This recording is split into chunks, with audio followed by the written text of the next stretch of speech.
Allah subhanahu wa ta'ala commanded the Muslims in Surah Nisa, Surah number 4, ayat number 103, and said, it is compulsory for the believers to perform salah in their prescribed times.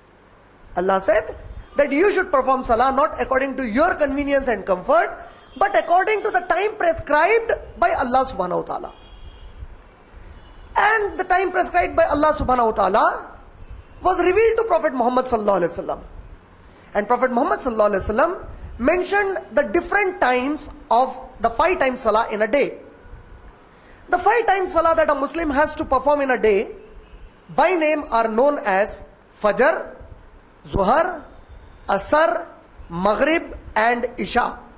These are the 5 times salah a Muslim needs to perform in a day. The time for Fajr salah is mentioned in Sahih al-Bukhari, volume number 1, hadith number 548. The time for the Zuhar salah is mentioned in Sahih al-Bukhari, volume number 1, hadith number 514 and 15. The timing for Asr salah is mentioned in Sahih al-Bukhari, volume number 1, hadith number 519 and 520.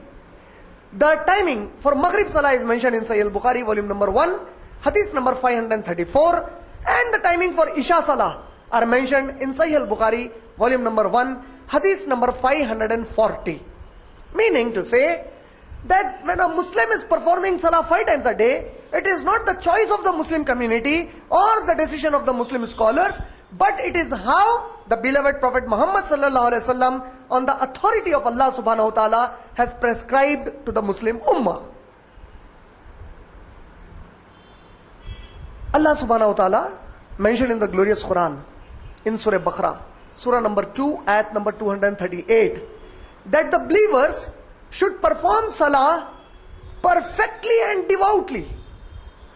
And the Prophet sallallahu alaihi wasallam commanded the same in Sahih al-Bukhari, volume number 1, hadith number 501, and said that when you perform salah, perform it devoutly and perfectly, with all your attention towards Allah subhanahu wa ta'ala alone.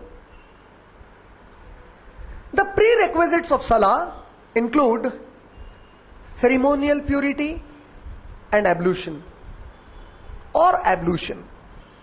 What is ceremonial purity? Ceremonial purity, as I discussed in my previous verse, means when taking of bath according to the way taught by Prophet Muhammad sallallahu alaihi wasallam becomes obligatory. For example, after sexual intercourse between the wife and the husband, it is obligatory upon both of them to take the ceremonial purity bath according to the tradition of Prophet Muhammad sallallahu alaihi wasallam. After you have gone through a wet dream, it is compulsory for both the man and the woman to take a ceremonial purity bath according to the tradition of Prophet Muhammad sallallahu alaihi wasallam. If a woman has completed her periods, then it is compulsory for her to take a ceremonial purity bath according to the traditions of Prophet Muhammad sallallahu alaihi wasallam. But otherwise, wuzu is obligatory. And the details of the command of Allah subhanahu wa ta'ala given in the glorious Quran to make wuzu or ceremonial purity bath or tayammum is given in the glorious Quran in Surah Ma'idah, Surah number 5, ayat number 6. And the interpretation of this ayat as to how to make tayammum, how to make wuzu, how to take ghusl are given in detail by Prophet Muhammad sallallahu alaihi wasallam in Sahih al-Bukhari, volume number 1, hadith number 137 to hadith number 344. In all these ahadith, the Prophet sallallahu alaihi wasallam has in detail taught the Muslim ummah, the Muslim man and the Muslim woman, how to take ceremonial purity bath, how to make wudu, how to make tayammum, when are these 3 things obligatory, what are the conditions for them. All these have been mentioned in Sahih al-Bukhari, volume number 1, hadith number 137 to hadith number 344.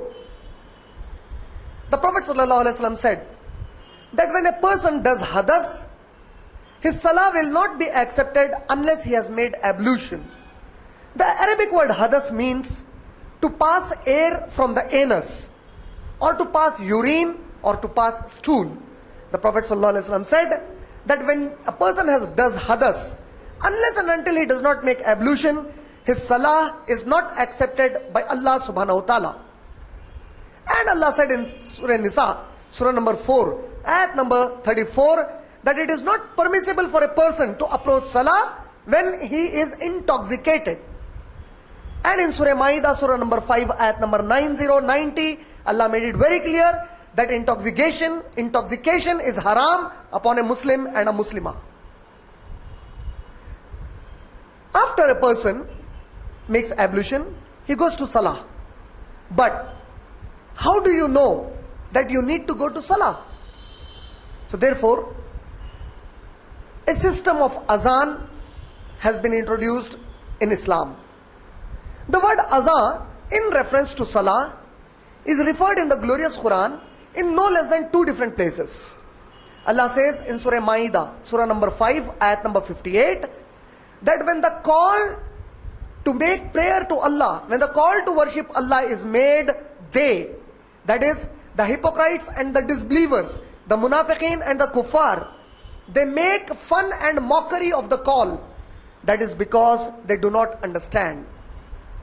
And the other place where the word azan in reference to salah is made is in Surah Jummah, Surah number 62, ayat number 9, where Allah subhanahu wa ta'ala said, when the caller calls you for Yawmul Jummah, then leave all your trade and rush for the remembrance of Allah. That is best for you if you knew. These are the 2 places where azan in reference to salah has been used in the glorious Quran. And the Prophet ﷺ, the concept of salah, the azan that we have introduced in Islam, is permitted by the Messenger of Allah ﷺ, as mentioned in Sahih al-Bukhari, volume number 1, hadith number 578, 579, 581. These are the 3 main ahadiths where the concept of azan is mentioned in detail. In Sahih al-Bukhari, volume number 1, hadith number 578, Ibn Umar radiyallahu ta'ala anhu says that after the Muslims arrived in Medina, we used to gather for salah by our own timings, and we used to wait till Prophet Muhammad sallallahu alaihi wasallam used to come and he would lead us in the salah. Now the problem came that some people are coming late, some people are coming early. There was no sign, there was no symbolic approach to the masses to gather them at one particular time. And because at that time we did not have any digital clock or the allegorical clock at that time, it was just by the inclination and the declination of the sun that the different timings were adjusted for salah. So Prophet Muhammad sallallahu alaihi wasallam was discussing with the Sahaba. The Sahaba radiyallahu ta'ala anhum ajmain, Ibn Umar says radiyallahu ta'ala anhu, that we would discuss this problem with Prophet sallallahu alaihi wasallam. Ya Rasulullah, some of us are leaving the work too early.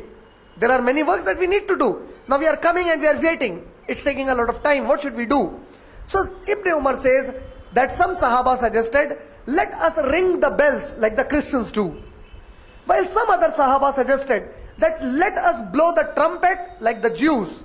But my father Umar bin Khattab radiyallahu ta'ala anhu said, Ya Rasulullah, let one amongst us stand and give a call for salah.